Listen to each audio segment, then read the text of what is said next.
Hello, hello tout le monde, bienvenue sur ma chaîne, c'est Lubna Cake, je suis heureuse de vous retrouver aujourd'hui. Je poste cette vidéo suite à la dernière vidéo que j'ai postée sur ma chaîne où je réalisais le Red Velvet Cake. Donc c'est un gâteau juste la génoise que j'avais réalisé et je vous avais dit dans cette vidéo que j'allais poster la suite de cette recette où je vous montrais comment j'ai réalisé ce gâteau en forme de bague. Donc voilà, pour faire une vidéo pas trop longue, j'ai préféré couper en deux et faire deux vidéos différentes. Donc là, je récupère juste la génoise que j'ai récupérée, le Red Velvet Cake que j'ai préparé qui a bien refroidi. J'ai découpé un pochoir en forme de bague, donc je l'ai tracé moi-même, hein, je l'ai dessiné, ensuite je l'ai découpé. Si vous préférez, vous pouvez l'imprimer et le découper, c'est plus rapide. Ensuite, je pose, donc j'ai découpé ma génoise en deux. J'essaye de faire deux génoises identiques de la même taille. Ensuite, je dépose mon pochoir dessus et je découpe tout le tour de la bague. N'oubliez pas l'intérieur. Ensuite, vous retirez tous les restes à l'intérieur également. Ensuite, je vais prendre un plateau de présentation et je vais y déposer un petit peu de crème au beurre. Donc moi, quand je fais des gâteaux et qu'il me reste un petit peu de crème au beurre, je ne la jette pas. Je la garde, je la mets dans une boîte hermétique et je mets ça au congélateur. Même s'il m'en reste un tout petit peu, je la garde parce que ça peut toujours servir, ne serait-ce que pour coller comme ça des génoises quand on monte un gâteau. Et donc là, c'est le cas, j'ai pu m'en servir. Donc là, je vais déposer ma première génoise. Voilà, donc j'essaie de bien la poser sur la crème au beurre pour bien la faire adhérer. Donc le fait de mettre la crème au beurre, ça va coller la génoise sur le disque de présentation et elle ne risque pas de bouger. Donc là, vous la stabilisez bien. Ensuite, si vous voyez qu'il y a des endroits qui ne sont pas très droits sur votre génoise, eh bien, vous venez juste découper comme moi le surplus. Les côtés qui sont un petit peu bombés, vous les découpez pour essayer d'avoir une génoise le plus plat, le plus droit possible. Ensuite, je retourne ma génoise en la tenant bien sûr pour enlever toutes les petites miettes qui subsistent sur mon plateau. Donc là, je vous montre la génoise. Elle est hyper moelleuse. Vraiment, ce Red Velvet Cake, c'est une génoise qui est vraiment très bonne. Elle est très tendre, elle est vraiment souple, très très bonne. Donc là, maintenant, je vais venir préparer, donc à la dernière minute, la crème chantilly mascarpone. Donc vous aurez besoin de 300 g de crème liquide bien froide à 30% de matière grasse, 50 g de sucre glace avec un sachet de sucre vanillé, 2 cuillères à café d'arôme vanille et 200 g de mascarpone. Donc dans un premier temps, dans la cuve de mon robot, je verse le mascarpone. J'ajoute par-dessus la crème liquide bien froide.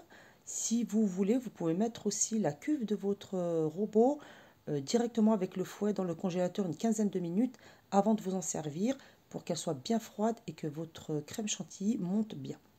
Ensuite, j'ai rajouté les 2 cuillères à café d'arôme de vanille et j'ai tamisé le sucre glace. Très important de tamiser le sucre glace parce que souvent dans le sucre glace, il reste des grumeaux. Donc le fait de tamiser, ça c'est plus facile pour incorporer ensuite à votre crème. Donc là, j'ai mis tous les ingrédients dans la cuve de mon robot et je commence à fouetter en petite vitesse pour commencer. Ça va aider à détendre le mascarpone et à l'incorporer à la crème liquide. Et ensuite, vous allez augmenter la vitesse petit à petit. Le but, c'est d'intégrer le plus d'air possible dans cette chantilly. Le fait qu'il y ait beaucoup d'air, eh ben, forcément, la chantilly sera plus légère.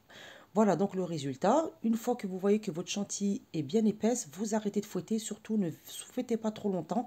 Sinon, vous risquez de faire retomber votre chantilly. Elle sera ratée. Là, j'ai imbibé vraiment un tout petit peu ma génoise. C'est vraiment pas obligatoire. Moi, il me restait un petit peu de sirop, donc j'ai voulu le passer. Je voulais pas le jeter. Mais vraiment, c'est pas obligé. Le Red Velvet Cake est très moelleux, donc il n'y a pas vraiment besoin de l'imbiber. Mais bon, voilà, moi je vous ai dit, il me restait un petit peu de sirop d'imbibage. Donc je l'ai terminé sur ce gâteau.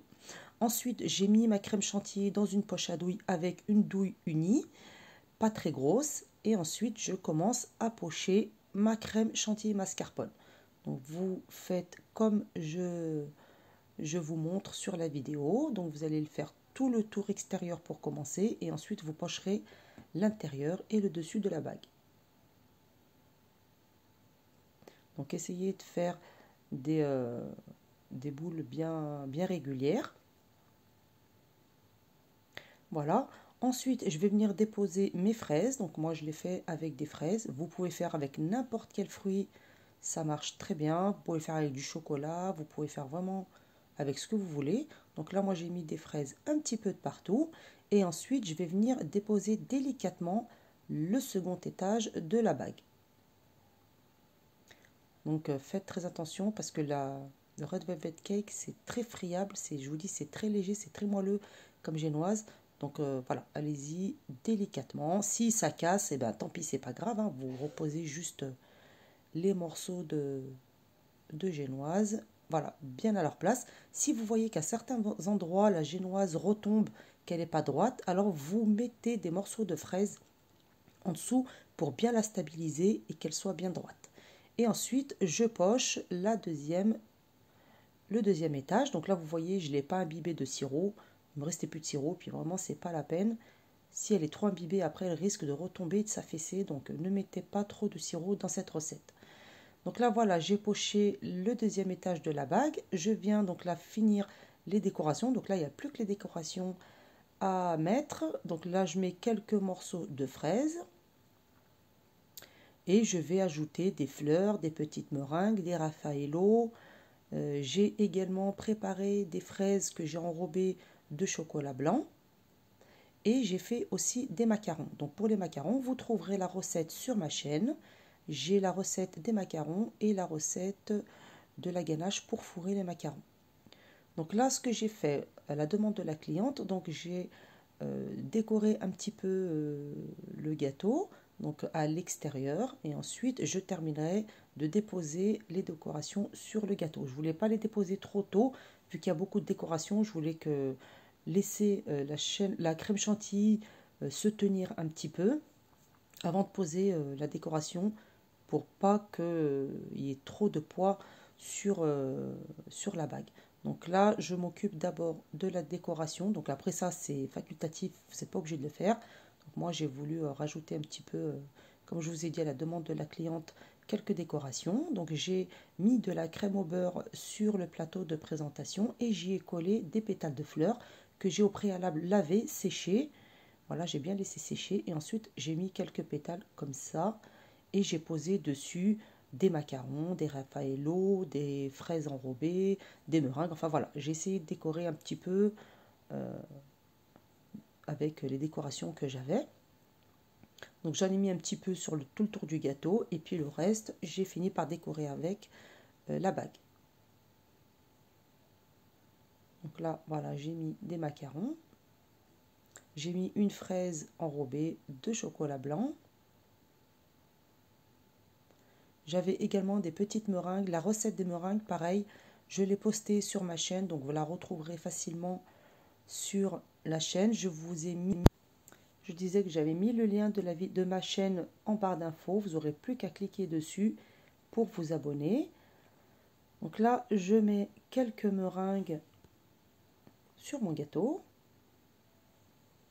Et puis, je vais finir avec toutes mes décorations. Donc après la décoration, c'est libre à chacun. Moi, j'ai fait comme ça en rouge parce que la génoise était rouge. Donc, j'ai voulu rester un petit peu dans le même thème. Et puis, c'était pour célébrer un anniversaire de mariage. Donc, je me suis dit que le rouge, c'était la couleur la plus appropriée pour ce genre d'événement.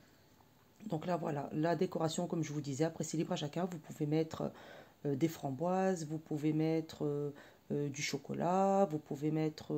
voilà, vraiment, vous mettez ce que vous voulez.